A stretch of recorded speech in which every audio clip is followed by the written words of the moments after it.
Video शुरू करने से पहले मेरी आपसे गुजारिश है कि मेरे चैनल को सब्सक्राइब कर दें और बेल आइकन को दबा दें ताकि मेरी हर वीडियो का नोटिफिकेशन आप तक पहुंच सके। अगर आपके पास अपने इलाका के किसी भी डॉन का नंबर मौजूद हो तो वो अपना नंबर कमेंट बॉक्स में दे दे, मैं उससे रब्ता कर लूँगा। अस्सलाम वालेकुम वरहमतुल्लाहि वबरकातुहू। इस वक्त मेरे साथ मौजूद है मोहम्मद इकराम लालू के, जो कि मुद्दई मुकदमा हैं अपने बेटे के, जिनके साथ ज़्यादती हुई और उनको नाहक कत्ल कर दिया गया। और असल हक़ाइक़ क्या हैं, क्योंकि गर्दिश कर रहा है ये वाक़या आज कल कि वाकई ये क्या मामला है। असल हक़ाइक़ से पर्दा उठाते हैं और इनसे असल हक़ाइक़ पूछते हैं कि असल वाक़या क्या पेश आया, क्यों आया और किसने ये सारा मामला है। अस्सलाम वालेकुम मोहम्मद इकराम साहब, जो आपके बेटे के साथ मामला पेश आया और जो अभी तक कार्रवाई पुलिस ने की है अदालत में, और ये सारा आप तफसील से हमें आगाह करें। सारे कि मैं काफ़ी जगह ते फिरिया वा, मैनू कोई इंसाफ नहीं लभ रहा। तो अदालतों में भी हुण केस लगे है, तो उन्हें पहले साढ़े बच्चे तो पहले भी एक कतल किया। कौन सारा बकायदा दसो की वाकया है, तुहाडे बेटे दा की नाम सी, साढ़े बेटे किस तरह सारा? मोहम्मद ज़मान, अच्छा, वल्द मोहम्मद इकराम। अच्छा, वो एक बीवी असां विआह के खड़ी सी, ओदी बीवी जड़ी ठीक, उन्हां दे घरों ही असां खड़ी सी।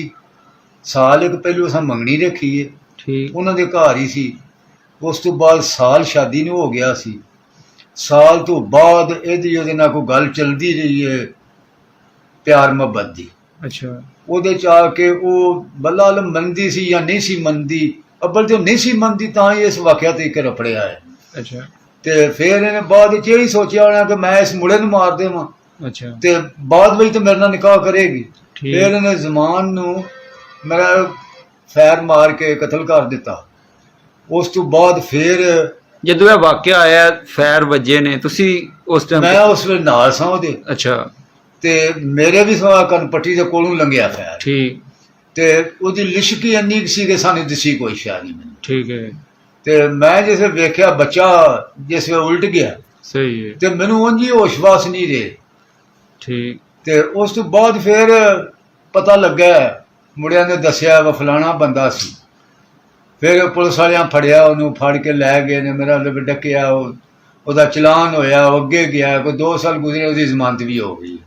ਹੁਣ ਫਿਰ ਉਹ ਸਾਨੂੰ ਤੰਗ ਕਰਦਾ ਫਿਰਦਾ। ਅਸੀਂ ਮਜ਼ਦੂਰਦਾਰ ਲੋਕ ਹਾਂ, ਖੇਤੀਬਾੜੀ ਦਾ ਕੰਮ ਕਰਨੇ ਹਾਂ ਅਸੀਂ, ਤੇ ਉਹ ਮੇਰਾ ਅਗਰ ਅਸਾਂ ਹਰ ਜਗ੍ਹਾ ਤੇ ਆਪਣੇ ਖੱਤਿਆਂ ਵਿੱਚ ਜਾਣਾ ਹੁੰਦਾ, ਨਾਲ ਸਾਡੇ ਬੰਨ ਨੇ ਇੱਕ, ਉਹਦੇ ਤੇ ਰੋਜ਼ ਫਾਇਰਿੰਗ ਹੁੰਦੀ ਹੈ।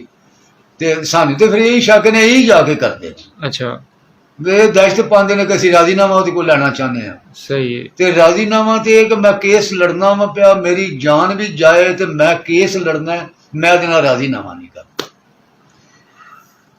ਤੇ ਅੱਗੇ ਵੀ ਇਹਨੇ ਇੱਕ ਮਹੱਲੇ ਜੱਟਬਾਦ 'ਚ ਵੀ ਪਹਿਲੇ ਕਤਲ ਕੀਤਾ ਸੀ ਇੱਕ, ਉਸ ਵੀ ਟੋਲੇ ਦੇ ਵਿੱਚ ਇਹੀ ਬੰਦਾ ਸੀ, ਇਹਦੇ ਤੇ ਵੀ ਪਰਚਾ ਸੀ ਬਲਾਲ ਦਾ।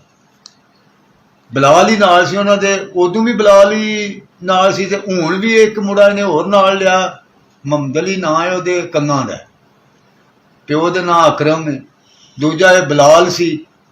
ਤੇ ਗੱਲ ਬਲਾਲ ਦੀ ਚਲਦੀ ਸੀ ਵੀ ਉਸ ਬੱਚੀ ਨਾਲ, ਤੇ ਇਸ ਵਜ੍ਹਾ ਤੋਂ ਇਹਨੇ ਮੇਰਾ ਸਾਡਾ, ਅਸੀਂ ਉਸੇ ਮੁੰਡੇ, ਯਾਨੀ ਤੁਹਾਡੇ ਬੇਟੇ ਨਾਲ ਕੋਈ ਉਹਦੀ ਪਹਿਲੀ ਜ਼ਾਤੀ ਪਹਿਲੇ ਕੋਈ ਸਿਰਫ ਨਹੀਂ ਸੀ ਕਿਸੇ ਕਿਸਮ ਦੀ, ਅਸੀਂ ਇਹਨਾਂ ਨੂੰ ਜਾਣਦੇ ਵੀ ਨਹੀਂ ਸਾਂ। ਅੱਛਾ, ਸਿਰਫ ਜਦੋਂ ਅਸਾਂ ਇਹਨਾਂ ਨਾਲ ਰਿਸ਼ਤਾ ਕੀਤਾ ਤੇ ਉਦੋਂ ਮੇਰਾ ਮਤਲਬ ਉਹ ਰਿਸ਼ਤਾ ਮੜਿਆਲੇ ਦੇ ਬੰਦੇ ਨੇ ਜਿਨ੍ਹਾਂ ਨਾਲ ਕੀਤਾ, ਤੇ ਉਹਦਾ ਭਰਾ ਜਿਹੜਾ ਇਹਦਾ ਭਣੂਜਾ ਸੀ ਉਸ ਬੱਚੀ ਦਾ, ਸਹੀ, ਉਹਦੀ ਵਜ੍ਹਾ ਤੋਂ ਉਹਦੇ ਨਾਲ ਤਲਕ ਖਰਾਬ ਜਿਹੜੇ ਹੈ ਸਨ, ਉਹ ਹੈ ਸਨ, ਕਿਉਂਕਿ ਉਹ ਭਣੂਜਾ ਸੀ ਇਹਦਾ, ਇਹ ਵੀ ਉਹਨਾਂ ਕੋਲ ਆਉਂਦਾ ਜਾਂਦਾ ਸੀ, ਉਹ ਬੱਚੀ ਵੀ ਆਉਂਦੀ ਜਾਂਦੀ ਹੋਣੀ ਹੈ, ਉਹਦੀ ਵਜ੍ਹਾ ਤੋਂ ਉਹਦੇ ਤਲਕ ਖਰਾਬ ਸਨ। ਤੇ ਇਹਨੇ ਮੇਰਾ ਮਤਲਬ ਸਾਡੇ ਤੀਕਰ ਨਹੀਂ ਗਾਹ ਕੀਤਾ, ਜੇ ਸਾਡੇ ਤੀਕਰ ਗਾਹ ਕਰਦਾ ਤੇ ਅਸੀਂ ਚਲੋ ਉਂਝ ਹੀ ਉਹਨਾਂ ਨੂੰ ਕੋਲ ਮਾਫੀ ਮੰਗ ਲੈਂਦੇ। ਸਹੀ, ਅਸੀਂ ਆਂਦੇ ਤੁਸੀਂ ਆਪਣੀ ਬੱਚੀ ਲੈ ਜਾਓ, ਸਾਡਾ ਬੱਚਾ ਤਾਂ ਬਚਿਆ ਰਹਿੰਦਾ। ਹੁਣ ਤੁਸੀਂ ਕੀ ਚਾਹੁੰਦੇ ਹੋ? ਚਾਹੁੰਦੇ ਅਸੀਂ ਭਾਜੀ ਇਹ ਹੀ ਆ ਕਿ ਸਾਨੂੰ ਕੋਈ ਇਨਸਾਫ ਨਹੀਂ ਮਿਲ ਰਿਹਾ, ਕੋਈ ਇਨਸਾਫ ਮਿਲੇ ਤੇ ਅਸੀਂ ਤਾਂ ਇਨਸਾਫ ਤੇ ਗੜੇ ਆ کہ کسی پاس سانو انصاف لب جائے. بہت مہربانی، شکریہ. یہ تھے جناب محمد اکرام صاحب جن کا بیٹا قتل ہوا ہے، اور یہ بتا رہے تھے کہ ان کے ابھی بھی جو ہے نا خطرہ ہے. ان کے 2 بیٹے اور ہیں جو کہ محنت مزدوری کرتے ہیں. آپ کے دوسرے بیٹے کیا کرتے ہیں اور وہ کدھر ہوتے ہیں؟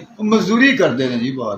ਸਹੀ ਤੇ ਨਾਲ ਤੁਸੀਂ ਹੁਣ ਯਾਨੀ ਇਹ ਡਾਕਟਰ ਕੇਸ ਵੀ ਚਲਾਉਂਦਾ। ਲੜਦੇ ਹੋ ਪਏ ਨਾਲ ਤੁਸੀਂ ਹੁਣ ਜੀ ਕੇਸ ਵੀ ਲੜਦੇ ਆ ਪਏ, ਨਾਲ ਮਜ਼ਦੂਰੀਆਂ ਵੀ ਕਰਨੇ ਆ ਪਏ, ਫਿਰ ਹੁਣ ਕਿਹੜੇ ਕਿਹੜੇ ਪਾਸੇ ਬੰਦਾ ਹੋਵੇ, ਇਹ ਤੇ ਕੰਮ ਕਰਨਾ ਹੀ ਪੈਂਦਾ ਵੇ।